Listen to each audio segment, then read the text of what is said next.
Hello friends, welcome back to my YouTube channel. कैसे हैं आप सब? आई होप कि आप लोग अच्छे होंगे और साथ ही साथ अपना अपना पढ़ाई भी अच्छे तरीके से कर रहे होंगे।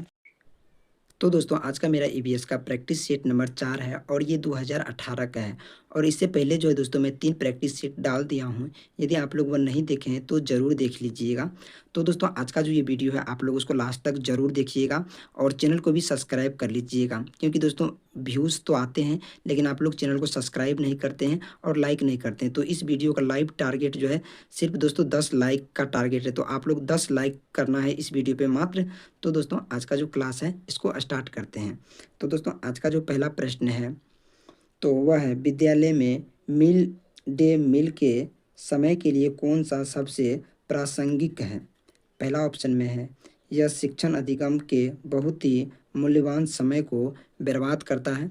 दूसरा ऑप्शन में है, शिक्षण अधिगम के साथ इनका कोई लेना देना नहीं है। तो ये दोनों ऑप्शन जो है इसका नहीं होगा। आगे पढ़ते हैं। तीसरा ऑप्शन में है, यह ईबीएस शिक्षण अधिगम के लिए एक अच्छा शिक्षण अधिगम का अवसर है। जैसे ही किसी में अवसर रहेगा ऑप्शन में, तो वह ऑप्शन जो है सही होगा। चौथा भी पढ़ लेते हैं। यह उन बच्चों के लिए है जो विद्यालय में खाली पेट आते हैं। खाली पेट, ये तो मतलब गलत बात हुआ, तो ये ऑप्शन गलत हो जाएगा। इसका सही ऑप्शन जो हो जाएगा ये हो जाएगा सी नंबर। यह ईबीएस शिक्षण अधिगम के लिए एक अच्छा शिक्षण अधिगम का अवसर है। और इसके बाद दोस्तों, आज का जो ये दूसरा प्रश्न है, पर्यावरण अध्ययन के संदर्भ में बोझ के बिना सीखना क्या बताता है? तो दोस्तों, पहला ऑप्शन में है, ईबीएस पाठ्यक्रम को आधा कम करने की ज़रूरत है। और उसके बाद दूसरा ऑप्शन है, स्कूल बैग का कम वजन। स्कूल बैग का तो इसमें कोई मतलब काम ही नहीं है। और उसके बाद तीसरा ऑप्शन में है, ईबीएस पाठ्य पुस्तक में अध्यायों को कम करना, चैप्टर को कम करना, ये भी गलत हो जाएगा। और तीसरा ऑप्शन में है, अबोध का भार कम करने की ज़रूरत है। अबोध ही मतलब बालक होगा, तो उसका भार कम करने का ज़रूरत है। तो इसका सही ऑप्शन डी हो जाएगा। उसके बाद दोस्तों, आज का चौथा प्रश्न है, ईबीएस कक्षा में समूह में सीखने का क्या उद्देश्य है? ये बहुत ही अच्छा क्वेश्चन है। तो पहला ऑप्शन में है, छात्रों को आसानी से प्रबंधित करना और वर्कलोड को कम करना। ये नहीं होगा। और उसके बाद दूसरा ऑप्शन में, लड़के और लड़कियां अलग सीख सकते हैं। लड़के लड़कियां को अलग यानी कि भेदभाव का इसमें बात कर रहा है, तो ये भी ऑप्शन जो है गलत हो जाएगा। और उसके बाद तीसरा ऑप्शन में है, कम और उच्च प्रदर्शन करने वाले छात्रों को अलग करना और उपचारात्मक शिक्षण देना। मतलब कम और उच्च वाले को अलग कर रहा है, तो ये भी ऑप्शन गलत हो जाएगा।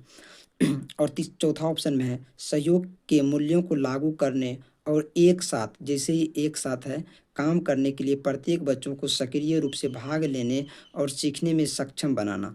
तो इसमें सक्रिय भी बोल रहा है और एक साथ काम बोल रहा है, तो इसका सही ऑप्शन जो है डी हो जाएगा। और आज का चौथा प्रश्न है, बाला का पूरा रूप क्या है? बाला, पहला ऑप्शन है, ब्रेल सहायता प्राप्त अधिगम आकलन। दूसरा में है, मस्तिष्क सहायता प्राप्त अधिगम असाइटमेंट। तीसरा ऑप्शन में है, अधिगम सहायता के रूप में ब्रेल। चौथा ऑप्शन है, अधिगम सहायता के रूप में ब्रेडिंग। तो इसका बाला का पूरा नाम हो जाएगा डी, अधिगम सहायक के रूप में ब्लेडिंग। और इसके बाद दोस्तों, आज का पांचवा प्रश्न है, वैकल्पिक ढांचे का क्या अर्थ है? मतलब ढांचे का अर्थ बोल रहा है, तो इसका सीधा सही आंसर 3 हो जाएगा। ढांचे का अर्थ होगा, विचार जो अवधारणाओं के औपचारिक रूप से स्वीकृत और स्पष्टीकरण से अलग है। इसका सही ऑप्शन सी हो जाएगा। और दोस्तों, आप लोगों को ये वीडियो कैसा लगता है आप लोग लास्ट में कमेंट करके ज़रूर बता दीजिएगा, क्योंकि आपका एक कमेंट मुझे बहुत ज़्यादा मोटिवेशनल करता है। तो इसमें जो है दोस्तों, आप लोगों का भी रिवाइजिंग हो जाता है और मेरा भी रिवाइजिंग हो जाता है। तो आप लोग कमेंट करके ज़रूर बताइएगा कि आप लोगों को ये वीडियो कैसा लग रहा है। तो दोस्तों, आज का छठा प्रश्न है, महिलाओं पुरुषों की तुलना में कमज़ोर है, यह एक डैश है। पहला ऑप्शन में है, अंधविश्वास। दूसरा है, मिथक। तीसरा ऑप्शन में वैज्ञानिक तथ्य। और चौथा में है रूढ़िबद्ध धारणा। तो तुलना में कमज़ोर है, तो इसका सही ऑप्शन जो हो जाएगा मिथक। आजकल के ज़माने में जो कोई दोनों में से कोई कमज़ोर नहीं है। पुरुष से ज़्यादा मजबूत तो महिला होती है। तो दोस्तों, आज का सातवां प्रश्न है, भारत में बिहार के सापेक्ष जम्मू कश्मीर और गोवा की स्थिति क्या है? मतलब बिहार के सापेक्ष जम्मू कश्मीर और गोवा कहाँ पर रहती है, तो मानचित्र से रिलेटेड है। तो आप लोगों को मैं हर वीडियो में बताता हूँ कि ये ऐसा प्रश्न जैसे ही रहेगा, जब आपके पास मानचित्र रहेगा तभी इस प्रकार के क्वेश्चन को जो आप लोग सॉल्व कर पाइएगा। तो इसीलिए ये क्वेश्चन को जो है छोड़ देते हैं। और आज का 8वां प्रश्न है, वाष्पीकरण की प्रक्रिया निम्नलिखित में से किस स्थिति में सबसे धीमी होगी? पहला ऑप्शन में है सतत क्षेत्र और तापमान दोनों में कमी। दूसरा ऑप्शन होगा सतत क्षेत्र और तापमान दोनों में वृद्धि। तीसरा ऑप्शन है सतत क्षेत्र बढ़ता है लेकिन तापमान घटता है। और चौथा ऑप्शन में होगा सतत क्षेत्र घटता है लेकिन तापमान बढ़ता है। वाष्पीकरण की प्रक्रिया किस स्थिति में सबसे धीमी का बात कर रहा है, तो पहला ऑप्शन इसका सही आंसर हो जाएगा, सतत क्षेत्र और तापमान दोनों में कमी होता है। और उसके बाद दोस्तों आज का 9वां प्रश्न है, स्थानों, दूरियों और दिशाओं की सापेक्ष स्थिति को समझने की क्षमता है। पहला ऑप्शन हो गया ग्राफिक कौशल, दूसरा हो गया दिशात्मक कौशल, चौथा हो गया चित्रण कौशल और चौथा हो गया स्थितिक कौशल। तो स्थान, दूरियां और दिशा का बात कर रहा है, तो ये तो चित्र के अंतर्गत ही होगा, तो इसका चित्रण कौशल हो जाएगा सही।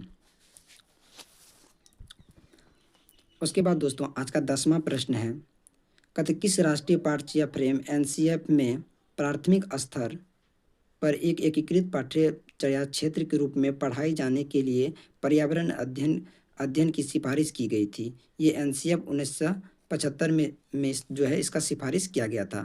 तो ये एनसीएफ दोस्तों 4 है, तो आप लोग चारों एनसीएफ को पढ़िएगा अच्छे से।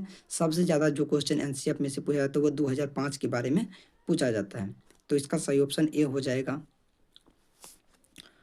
और ये भी क्वेश्चन दोस्तों मानचित्र से रिलेटेड है, तो इस क्वेश्चन को छोड़ देते हैं।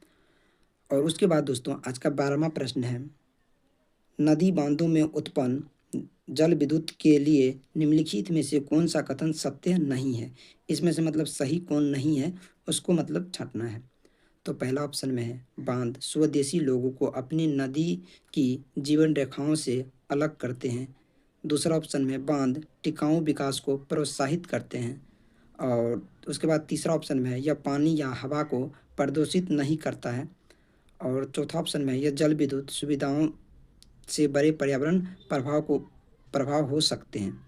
लेकिन इसमें नहीं बोल रहा है, तो इसका सही ऑप्शन बी हो जाएगा, बांध टिकाऊ विकास को प्रोत्साहन करता है। और उसके बाद दोस्तों आज का 13वां प्रश्न है, निम्नलिखित में से कौन सी ग्रीन हाउस गैस है? और ग्रीन हाउस गैस दोस्तों इसमें से उपयुक्त सही तीनों है। जलवायु भी ग्रीन हाउस गैस है, कार्बन डाइऑक्साइड भी है और मेथेन भी, ये तीनों ग्रीन हाउस गैस हैं।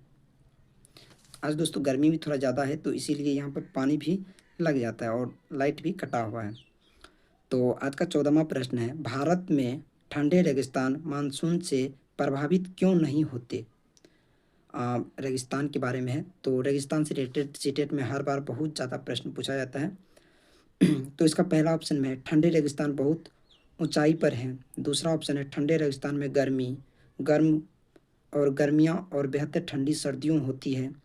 तीसरा ऑप्शन है ठंडे रेगिस्तान हिमालय की वृष्टि छाया में होते हैं। चौथा ऑप्शन में ठंडे रेगिस्तान में हवा बहुत पतली और पतली यानी कि कम होती है।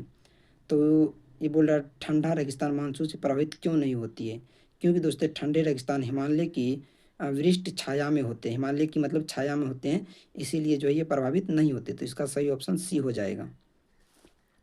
तो दोस्तों आज का 15वां प्रश्न है, ताजमहल के पीले होने के लिए निम्नलिखित में से कौन सा गैस जो है जिम्मेदार है? तो इसका सही ऑप्शन सी हो जाएगा, सल्फर डाइऑक्साइड।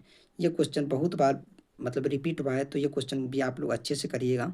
और आप लोगों को ये 15 क्वेश्चन कैसा लगा आप लोग कमेंट बॉक्स में ज़रूर बताइएगा। और इस वीडियो का टारगेट जो है बस 10 लाइक है, तो आप लोग प्लीज़ लाइक करिएगा। और एक लाइक से मेरा भी मोटिवेशनल बढ़ेगा, तो इसी प्रकार का पीवाईक्यू सेट आप लोगों के लिए मैं लेकर आता रहूँगा। तो दोस्तों आज की वीडियो में इतना ही। इस सेट का जो 15 क्वेश्चन कंप्लीट हो गया है, और आज थोड़ा ज़्यादा गर्मी है, तो इसीलिए कल का जो है इसका 15 क्वेश्चन करेंगे। तो दोस्तों मिलते हैं नेक्स्ट वीडियो में, तब तक के लिए बाय, लाइक एंड सब्सक्राइब।